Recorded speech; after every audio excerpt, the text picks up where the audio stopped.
How's it going, Yankee fans? Welcome back to Fireside Yankees with your boys Alex and Ryan. If you're new to the channel, make sure to like and subscribe. We have daily episodes coming out, all types of different content, video analysis, player breakdowns, daily news.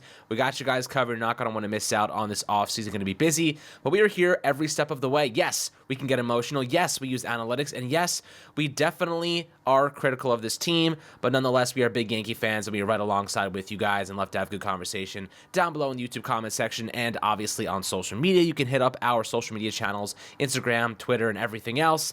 Fireside Yankees, pretty easy to find, but today we're talking about Hal Steinbrenner and his news conference today. Some takeaways from that. Did he give us something to work off of? Not really. He made some weird kind of claims, contradictory statements, like, for example, the one that really confused me was, we don't think we need to spend $300 million to build a roster. Look at what Texas did. Look what Houston did.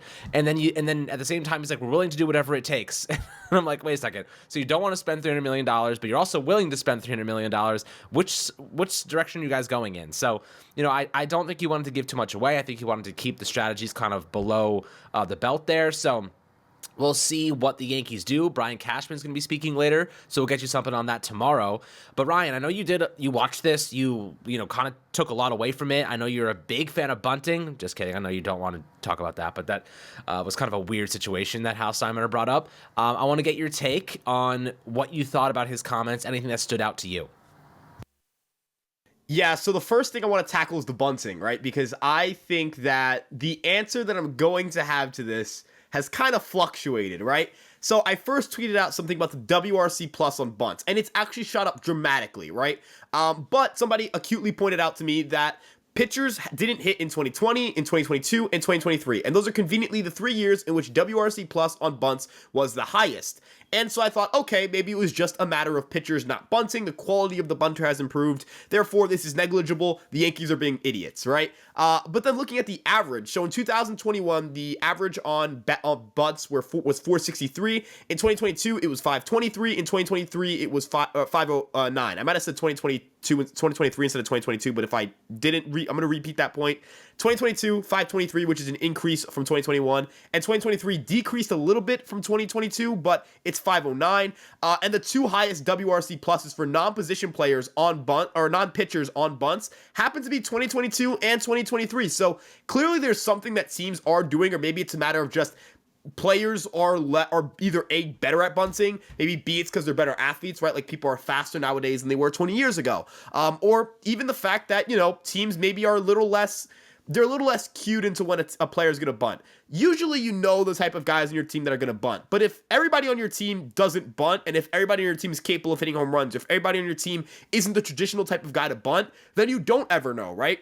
How many times do you see bunt defenses on the field, at least this past season? How many times did you see the Yankees lined up for bunt defense? Because how many players are just going to drop down and lay a bunt? Now, also, another factor here is that we've seen bunt attempts go down. So in terms of the percentage of bunts that are sacrifice bunts and the percentage of bunts that are bunts for hits, we've seen more bunts for hits lately. I'm not saying the Yankees should start, like Aaron Judge, start dropping down at bunting. But could Anthony Volpe benefit from, trying to catch a team off guard and trying to catch a team sleeping in bunt with nobody on and trying to get a hit? I think he could benefit from that. I think that could help him. And in a sense, it's more so just a matter of, and the wording of it is very important here. Hal Steinbrenner felt that, he said that Aaron Boone felt that the Yankees didn't teach bunting enough, right? And I don't think what's going to happen is the Yankees are going to start shutting down batting practice and start having everybody bunt. But if your guys coming up don't know how to bunt and there's a situation where you need to bunt, that's a problem, right? Like, a good example here would be the extra innings rule. Alex, if the game is tied and you're the home team and a runner is on second, you just need to bunt the hitter over and then get a sacrifice fly and you've won the game. You no longer need to just get a hit. The hitter at the plate, his run scoring actually doesn't matter. So hitting home runs there don't change your win expectancy as much as it would just scoring the runner from second. This, again, isn't to say that hitters should try to hit the ball less hard. I'm trying to be very careful in my wording here, but Alex, the game has presented situations in which bunting runners over, very specific again, it's extra innings, but situations where bunting the runner over increases your win expectancy a lot. And this game, and I think that's really what Aaron Boone and Hal Steinbrenner are talking about in terms of, bunting is more prevalent in today's game. there are situations in which bunting a runner over is going to increase your win expectancy more than it existed in 2019. And the Yankees have to make those adjustments. Analytics aren't you should hit home runs. Analytics are you should do whatever improves your win expectancy the most. And I think that's what the overarching theme here is. So yeah, on the bunting thing, that's how I feel. And then all the financial stuff, it just felt like a bunch of nothing burgers. Like, maybe I'm wrong here, but the thing I wanted to get your take on was he said he talked to people in the, not specifically in the organization, but like ex-players and people like that, on whether they should bring back Aaron Boone or not. They ended up, concluding that they should, but do you think it's shocking that Hal Steinbrenner asked the question to people about, hey, should we bring Aaron Boone back next year? Wow. Yeah, that was an interesting one. That was one I don't think he needed to tell us. You know what I mean? Like, why did he feel the need to vocally say that he was thinking about firing Aaron Boone? Because that's what that says to me. He was like, I need to think about firing Aaron Boone, but before I do that, let me go and actually listen to what other people have to say about him. Clearly, they said good things, because who would say bad things? You know what I mean? Like, you're gonna ask people in the organization, right? Let's say 2 people out of the 10 people that you asked say bad things about Aaron Boone, and then Boone finds out about it. Think about the amount of ridiculous, hate that could breed. Think about the bad blood that could breed in the front office.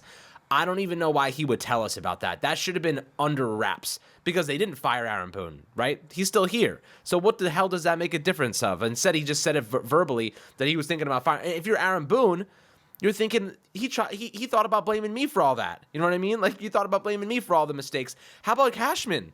You know what I mean? How about Cashman? It's ridiculous to me that we have to sit here and act like Cashman should never be judged. But Boone, I mean, look, Boone is, he's definitely liable for things, but he didn't trade for Josh Donaldson. You know, he didn't send away top prospects for, maybe Frankie Montas or whoever it might be. Of course, you can't really predict injuries, but some are easier to predict than others.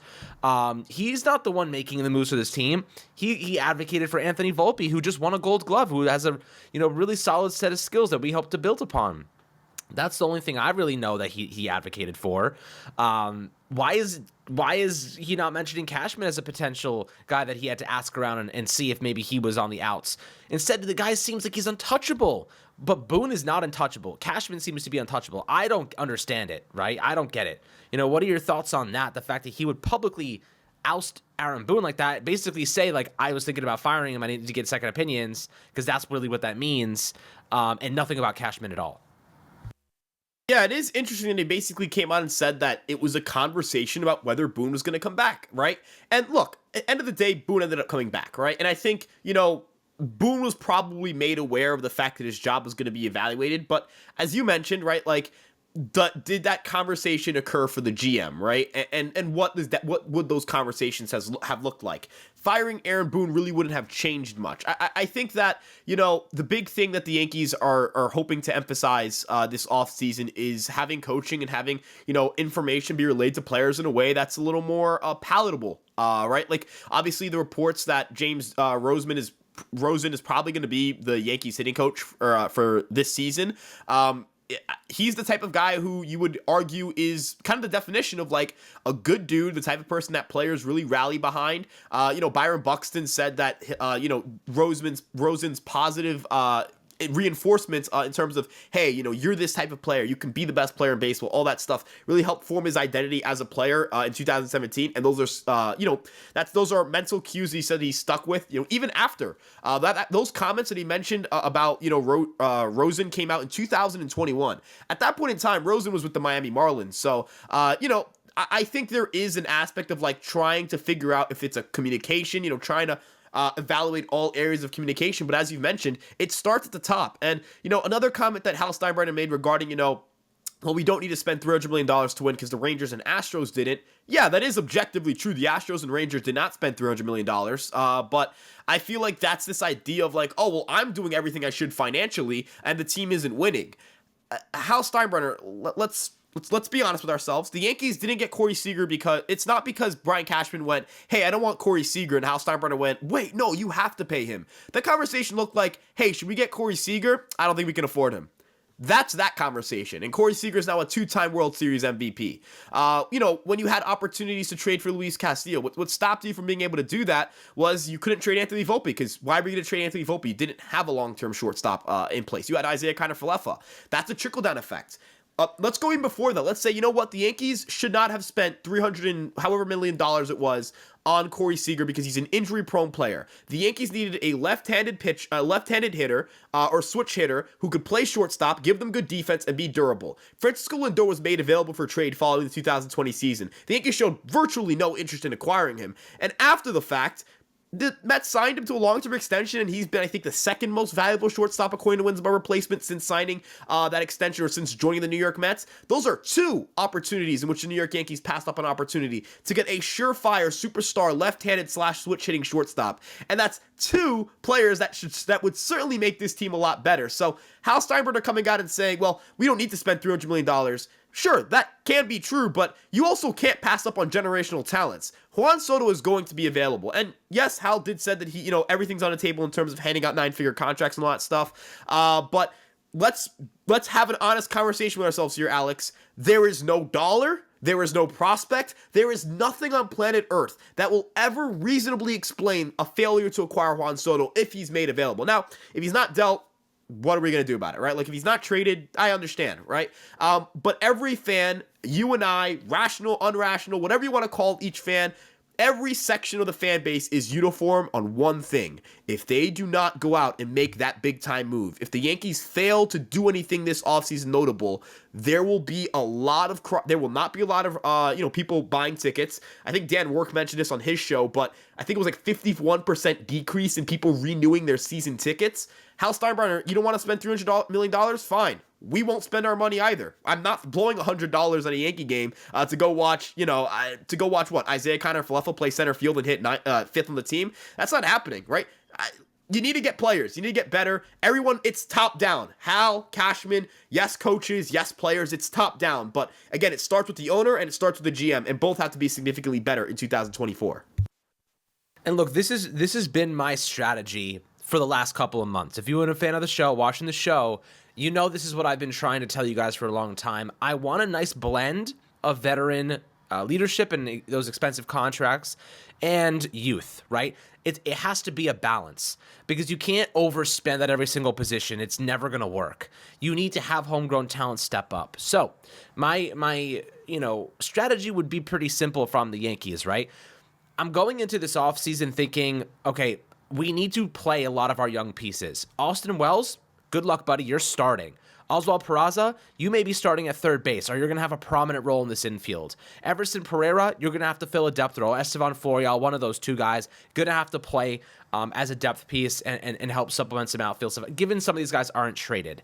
Volpe, you're our shortstop. Like, good luck, buddy. Ben Rice, calling him up to AAA, getting him ready to be the next first baseman of this team. Drew Thorpe, calling him up to AAA, getting him ready to make a contribution in 2024 potentially for the Yankees. Will Warren, Clayton Beeter, Johnny Brito, Randy Vasquez, all these young pieces will help us keep costs lower at other positions. Jason Dominguez, biggest piece of all. He's going to come back at some point. He is the future in center field, or at least one of the outfield spots for this Yankee team. So you have potentially Austin Wells at catcher starting, Peraza starting, Volpe starting, Jason Dominguez starting, and maybe Ben Rice starting, in the future, let's say 2025.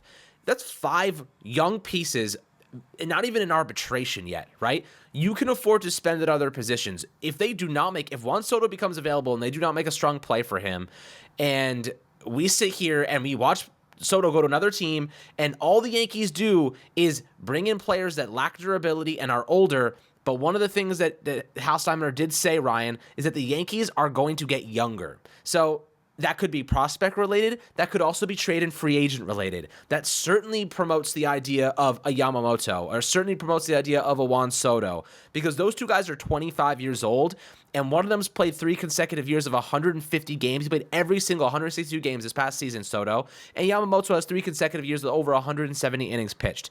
They fit the mold. They fit the bill exactly for what the Yankees need. That is where they should be investing. Because, listen, They have contracts already locked in for the next 5, 6, 7 years. The truth is, if they want to go, if they get Yamamoto and they get Soto, those two guys, that's all you really need to do. And you can live with those two guys this offseason as the primary guys, maybe bring in some smaller deals to help fill out the depth, and you lean into your prospects more. But Aaron Judge and Juan Soto can carry an offense by themselves. If Aaron Judge goes down, the Yankees falter. It's just how it is. Like we saw this past season, Juan Soto would be that guy to pick it up, and vice versa. Then you have Rizzo coming back from the concussion. You still have DJ LeMay, who looked so good after the All-Star break when Sean Casey came around. Of course, you have other players. Gleyber Torres is still very good. We hope Volpe takes big steps forward. We hope Wells can be a 100 WRC plus player around there. Peraza's still rounding his offensive identity. Dominguez, I mean, for God's sake, look at how good he was when he was here for a short sample size. There is a lot of upside here, but you also infuse it with elite talent. And elite players and great players make everybody around them better. The Yankees, unfortunately, had Jake Bauers and Billy McKinney and IKF, and you want to know who they make nobody look better, right? They're not good enough to make everybody look better. So you need those premium talents to boost the confidence. Winning cures everything. Winning helps people play better. But when you're losing consistently, it's not, you're never going to get the best out of anybody. The only guy who stepped up this year that showed consistency was Gleyber Torres, which is why I think he deserves to be long-term piece here, mainly because Gleyber Torres is going to be consistent for you, and when things are really good, he's going to be a really good piece for this team. The thing is, we were relying on him to be our prominent bat in a team that was already really bad, so I do feel as though that infusion of youth doesn't have to be just prospects. It can be free agent trade acquisitions. What are your thoughts on the youth comment? Because I do feel as though that mesh is a priority for us.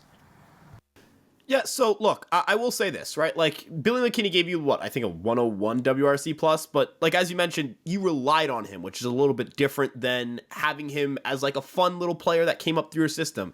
And that sounds a little demeaning, so like, I want to clarify, I'm not like he's a professional athlete. I don't have professional athlete skills. But like, when Cameron Maybin in 2019, or Mike Tauchman in 2019, or Mike Ford in 2019, like that team really did actually end up relying on guys who were, I guess you would call them like quad A players, or players that you didn't traditionally expect to perform well for you. But that wasn't the game plan, right? They were fortunate enough to get the production from those guys, but that's not the median outcome, right? And that looked really well in their play development, and that's kudos to the Yankees as an organization, all that stuff. And look, Jake Bauers looked good for a certain amount of time and then stopped looking good, right?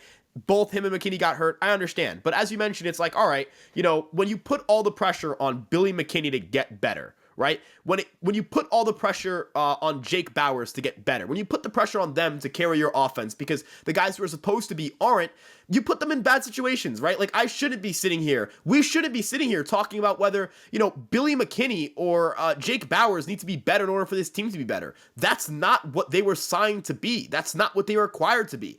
I think that acquiring, lottery tickets and doing a good job of that is good. But as you've mentioned, young talent, guys like Everson Pereira, Austin Wells, Anthony Volpe, Jason Dominguez, all of the sort, just don't they don't have that same kind of like quad A feel to them. They have a lot more talent, right? There is an inherent amount of talent there, and their success is going to reflect either well or poorly, if it's a lack of success, on your organization, your infrastructure. A report coming out and saying there was disconnect between your major league and minor league hitting development is damning, right? And I'm sure the organization understands that. Look, Hal seemed really adamant about this being a disappointment, and I'm not trying to sit here and say the Yankees don't know what they're doing. The Yankees don't know what's going on. The Yankees are clueless. The Yankees are a chicken running around without a head. But what I am saying is that the New York Yankees do need to tighten those things up, right? They went 82-80. Is 82-80 bottoming out? Is 82-80 the Oakland A's? Are you, just a step above the Colorado Rockies? No, right? You're not in that territory of, just absolute dysfunction. But you do need to tighten those things up if you want to win a World Series. And this fan base they're unrelenting. They're demanding. They are going to demand nothing short of the best. And they shouldn't demand anything short of it. I don't think I think fans, sure, and Derek Jeter even came out and said this, yeah, sure, Yankee fans are spoiled. Yeah, that's true. But at the end of the day, in the ticket prices, all that stuff, that comes out of our pocket, right? Like, the financial investment for a fan to watch the team all year, whether that's subscribing to Yes or, getting cable, the investment to going to games, the investment to buying food at the stadium, because let's be honest, you're not eating before the game and then waiting to not eat for the entire game. You're going to eat at the stadium, right? It's part of the experience. So, overall, what I'm trying to say here is that your young talent can give you cheap, affordable options, sure, but it also reflects on how you develop players. If Anthony Volpe takes that next step offensively, and he's a Gold Glove defensive shortstop with, a 105 to 110 WRC plus, even, you've got like a Dansby Swanson clone, and Dansby Swanson just made $162 million and had a pretty good year this year, and also won the Gold Glove at the shortstop position for the NL. Or in Austin Wells' case, right? Like if Austin Wells could be that left-handed power hitting catcher for you, that helps your offense so much, right? Like that's such a big improvement. If Everson Pereira, wins a starting job in spring training, and he's that toolsy, power hitting, dynamic, fun outfielder that we think he can be, that's also going to help your team. This team is a very volatile one inherently. They've got a lot of old guys, they've got a lot of really young guys, and these are the type of teams that either perform really well because their player development's great, i.e. the Baltimore Orioles, right? Like that's a team that won 100 games even though they're projected to be meh and very volatile, or you end up bottoming out and you're a team like the Oakland A's, you're a team like the Colorado Rockies. So end of the day, I think this is a pivotal year for the Yankees. Even if they don't get Juan Soto, even if they do this or that, whatever it is, whatever this offseason looks like, if they don't tighten things up behind the scenes, if they don't, support their youth movement, if they are not completely on board with not only playing them, but making them better, they're not going to go very far. And they're not going to go very far for a very long time. There's not a lot of teams in this league that have no young, good players and are winning a lot of games. Yeah, no one's going to complain. So, if the Yankees want to get the fans back on their side, and apparently they just raised their ticket prices by 10%, coming off their first losing season in 30 years, a relative losing season, I think that, they got to make moves. You can't pull these type of things. Yankee fans aren't gonna be happy, man. And if Steinbrenner really wants to make the fans happy, and I think that he is committed to that based on the fact that he does spend a lot of money, he's going to do what it takes, but I think he's got to tell Brian Cashman, you have to go after players that are not 38 years old anymore, dude. You got to go after guys that are going to be here for 10 years and play at a superstar level. Guys that are going to show up every single day. Guys that are going to sell tickets. Juan Soto is that freaking guy. Shohei Ohtani, he's 29 years old, 30 years old. He is that guy, but for 5 years less than Juan Soto because, he's going to be coming off Tommy John surgery. And I think, look, if we get Ohtani, I'm not going to complain. Don't get me wrong. I just don't think we are. I just think Soto is the better move. Honestly, I'd rather prefer Soto and Yamamoto than Ohtani himself. Those two players over Ohtani. But, I could be wrong there. But again, it's like 1A, 1B. Either or, I'm freaking happy. No doubt about it. No matter what, those guys are selling tickets. The sentiment here is more so those big splash moves will keep us invested. Staying the same is going to make us hate watching baseball. And if the Yankees want younger generations to buy in, they need the older generations to bring them in. Younger people are not just turning on the TV and watching baseball anymore. They're being grandfathered in by their dads, by their grandparents, by a lineage of watching baseball. 10-year-old kids aren't turning on the base on the channel now and going to watch Yankee games because that's just not how it is anymore. I used to do that. I didn't miss a freaking game when I was a kid. But I don't get the sense that kids are like that anymore. So if they really want, those younger generations to be attached to the game, they got to get those fans back and reinvested. And hey, man, we're doing our best over here to give all the different demographics the level of content that we think you guys deserve. And we just hope that the Yankees one day appreciate that. Welcome us in with open arms, and we'll get you guys even better stuff. So obviously that's the ideal goal at the end of the day. And I hope you guys are here for the journey as we build this platform and build it around you in this community and hope to be here for a very long time. So we appreciate your support as always. Make sure to like and subscribe. And we'll catch you guys on the next Fireside Yankees episode.